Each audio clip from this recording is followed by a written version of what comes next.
The last transmission. The twin suns of Corvessa painted the sky in shades of amber and rose as they began their descent toward the horizon. It was the time of day the Zenthari people called the golden hour, when families gathered in their gardens and children played in the streets while the air filled with the scent of blooming night flowers. For 3,000 years, this peaceful rhythm had defined life on Corvessa. The Zenthari had never known war, never built weapons of destruction, never imagined that their beautiful world could become a target. That peace shattered in an instant. The first explosion tore through the northern continent without warning. A massive beam of crimson energy descended from the sky like the finger of an angry god, vaporizing everything it touched. Mountains crumbled into dust. Rivers boiled away. Cities that had stood for centuries became craters in seconds. The Zenthari people looked up in horror as their sky filled with shadows. Hundreds of angular black ships emerged from the darkness of space, their hulls covered in jagged armor that seemed to absorb light itself. These were vessels built for one purpose: destruction. In the central chamber of Corvessa's High Council, alarms screamed their warnings too late. Council leader Theron stood frozen before the massive display screen showing the devastation unfolding across his world. His silver-scaled hands trembled as he watched entire cities disappear in flashes of red fire. Around him, the 12 council members struggled to comprehend what was happening. The Zenthari had sensors, early warning systems, defense protocols. But none of it had mattered. The enemy had struck too fast, too hard, too completely. "Who are they?" whispered council member Lyra, her voice barely audible over the chaos. "Why would anyone attack us? We have no military, no weapons, nothing worth taking by force." Theron's throat tightened. He knew exactly who they were. Every civilized species in the galaxy knew the name and feared it. The Skrull Dominion. An empire built on conquest and subjugation, spreading across the stars like a plague. They did not need reasons to attack. They did not negotiate or show mercy. They simply took what they wanted and destroyed everything else. "Send the distress signal," Theron commanded, his voice steadier than he felt. "Broadcast on all frequencies. Contact every known civilization. Tell them we are under attack and need immediate assistance." The communications officer, a young Zenthari named Kess, worked frantically at his console. His fingers moved across the holographic controls with desperate speed. Within moments, the transmission began. A powerful wave of energy carrying Corvessa's plea for help rippled outward into the vastness of space, reaching toward every corner of the known galaxy. "This is Corvessa of the Zenthari people. We are under attack by the Skrull Dominion. Our defenses have failed. Our cities are burning. We request immediate military assistance from any civilization capable of responding. Millions of lives hang in the balance. Please, if anyone receives this message, we beg you to help us." The message repeated automatically, cycling through every language and communication protocol in the Galactic database. Theron watched the transmission indicator pulse with each broadcast, sending their desperate cry further and further into the void. Surely someone would answer. The galaxy was vast and filled with powerful empires. The Archelian Federation had fleets numbering in the thousands. The Vorten Unity commanded weapons that could crack planets. The Crystalline Collective possessed technology far beyond anything the Zenthari could imagine. One of them would respond. They had to. Hours passed. The bombardment continued. Skrull ships methodically worked their way across Corvessa's surface, reducing everything to rubble. The Zenthari had activated what few protective shields they possessed, but they were designed for natural disasters, not military assault. They crumbled like paper under the relentless barrage. Refugee ships tried to flee into space, but Skrull fighters hunted them down mercilessly. Not a single vessel escaped. In the council chamber, responses finally began arriving. Theron felt a surge of hope as the first transmission came through. It was from the Archelian Federation, one of the galaxy's oldest and most powerful civilizations. But as he listened to the message, hope turned to ash in his mouth. "Corvessa, we acknowledge your distress call. However, the Archelian Federation cannot commit military forces against the Skrull Dominion at this time. Such action would destabilize our borders and invite retaliation. We offer our sympathy and suggest immediate evacuation. May fortune find you." The transmission ended. Theron stared at the blank screen in disbelief. They refused. The mighty Archelians, with their thousands of ships and millions of soldiers, refused to help. Before he could process this betrayal, another message arrived. Then another. And another. The Vorten Unity cited political complications. The Crystalline Collective mentioned trade agreements that prevented intervention. The Hellion Empire simply stated they had no interest in getting involved. One by one, every major power in the galaxy sent the same message: you are on your own. Lyra collapsed into her seat, tears streaming down her face. They are abandoning us. All of them. They will let us die. Theron had no response. What could he say? The truth was undeniable. The galaxy's great civilizations, the ones who spoke endlessly about peace and cooperation and unity, were cowards. When it mattered most, when innocent lives hung in the balance, they chose safety over righteousness. They chose politics over morality. Send the message again, Theron said quietly. Keep broadcasting. Someone must hear us. Someone must care. Kes obeyed, though his expression showed he had lost all hope. The distress signal continued its endless cycle, screaming into the darkness for help that would never come. Outside the council chamber, Corvessa died slowly. The Skrell had moved beyond simple bombardment. Their ground forces landed in massive drop ships, deploying soldiers that resembled walking nightmares. Tall, insectoid creatures with razor-sharp claws and armor grafted directly into their chitinous bodies. They swept through what remained of Zenthari cities, killing everything that moved. Night fell across the capital city of Theronis. The golden hour came and went unmarked, the sky hidden behind clouds of smoke and ash. Theron stood alone on the council chamber's observation deck, looking out at his dying world. Fires burned on every horizon. The screams of his people echoed faintly even through the thick walls. This was the end. The Zenthari would become another forgotten species, another cautionary tale whispered among the stars. Then something impossible happened. The communication console erupted with activity. Kes shouted in surprise as data flooded across his screens. Council leader. We have a response. Theron spun around. Oh. Which empire? Kes frantically analyzed the incoming signal.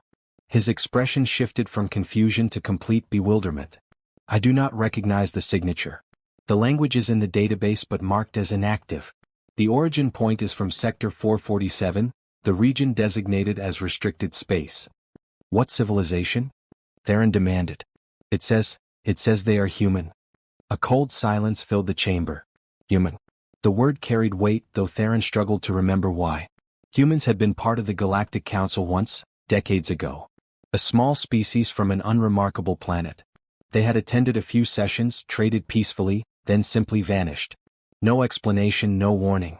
They withdrew all their ambassadors, sealed their borders, and went silent. Most people assumed they had gone extinct or destroyed themselves in some internal conflict. No one had thought about them in years. Play the message, Theron ordered. The speakers crackled to life.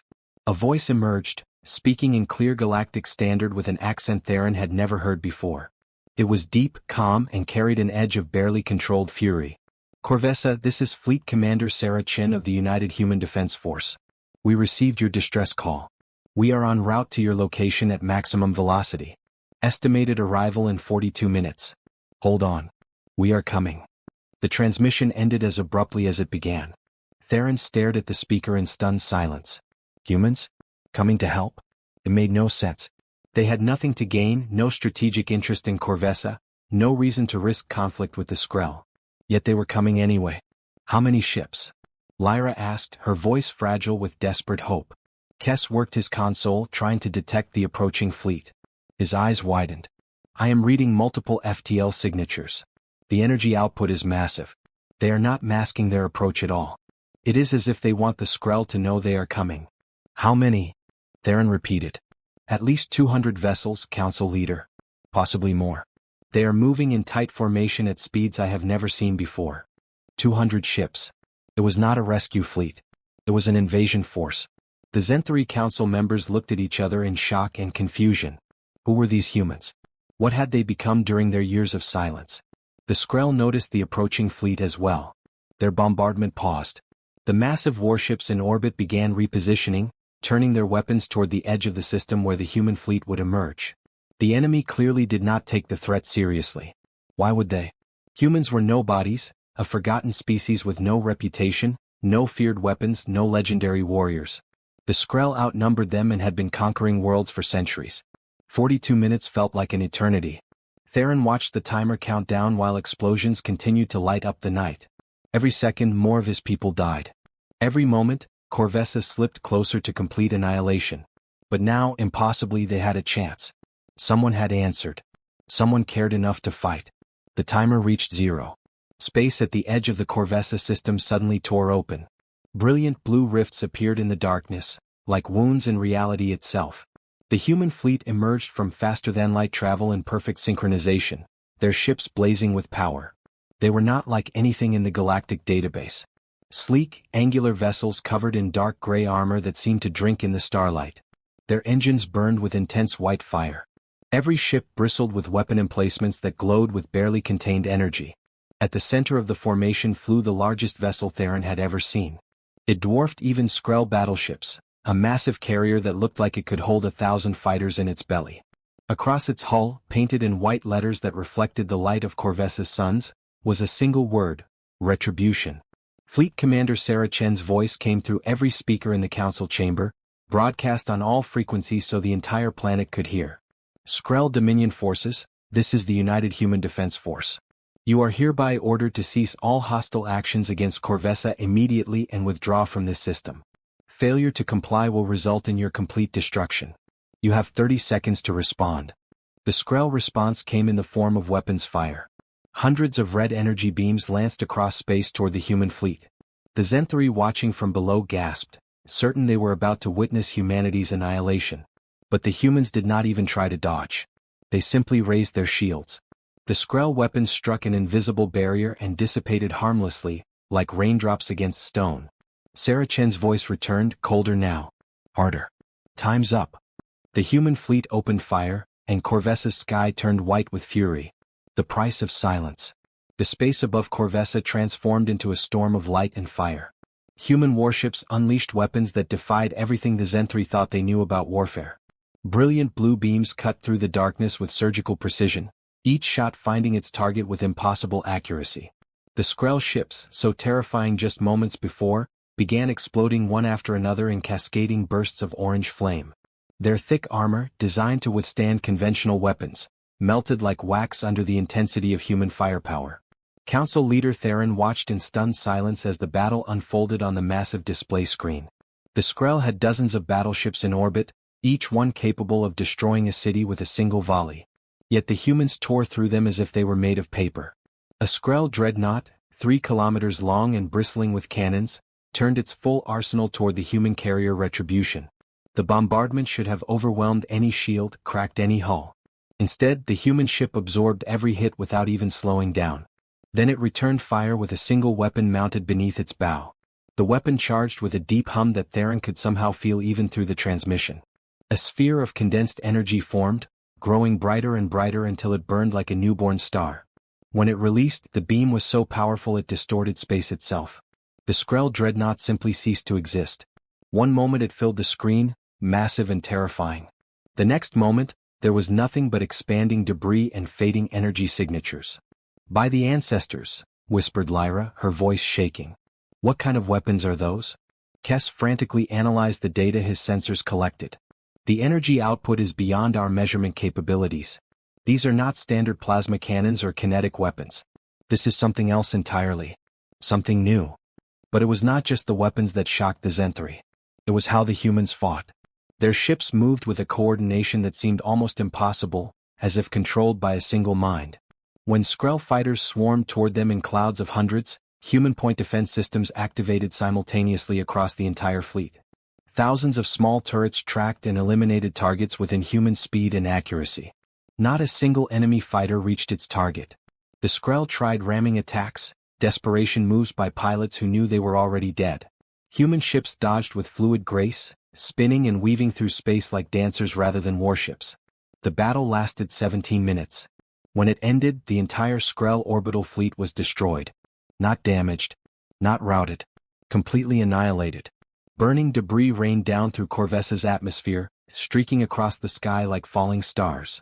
The Zenthari people emerged from their shelters and bunkers, looking up in disbelief at the carnage above. Their world still burned.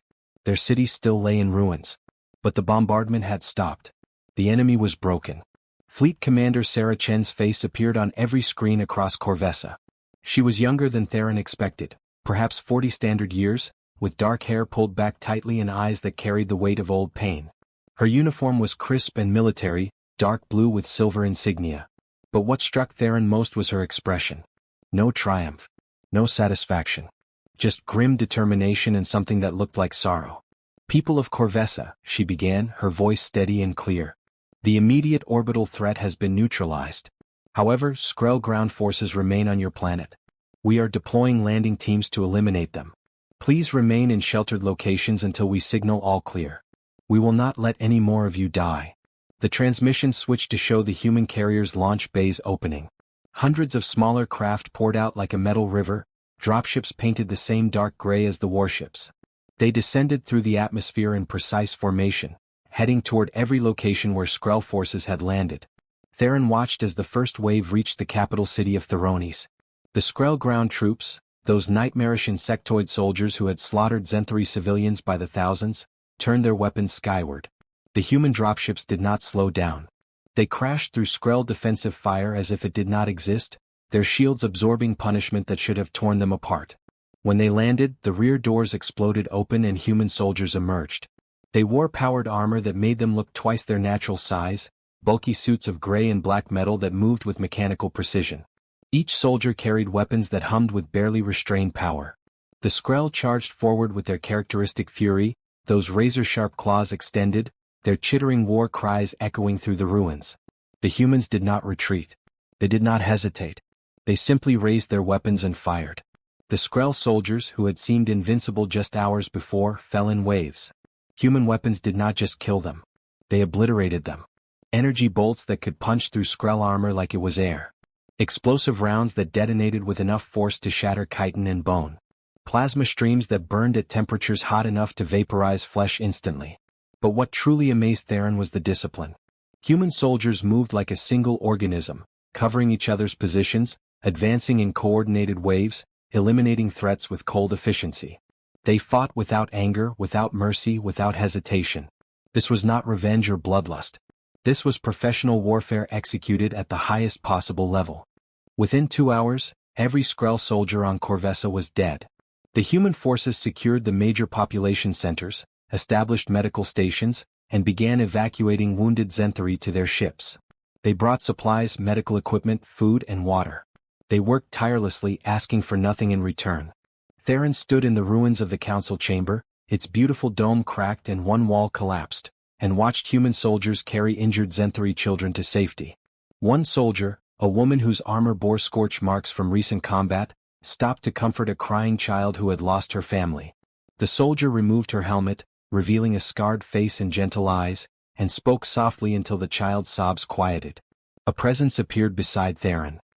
He turned to find Fleet Commander Sarah Chin standing there in person, having landed her personal shuttle without fanfare or announcement. Up close, she seemed smaller than her voice suggested, barely taller than Theron himself. But there was steel in her eyes, a hardness born from terrible experience.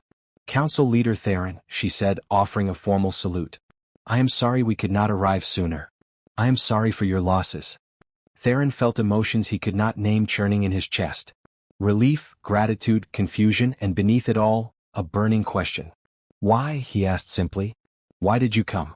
The entire galaxy refused us. Every empire we contacted abandoned us to die. But you, humans, a species we barely remember, you risked everything to save us. Why?" Sarah's expression darkened. She looked away toward the burning horizon, and when she spoke, her voice carried the weight of history. "Because we know exactly what you felt when those responses came back. We know what it is like to beg for help and be met with silence."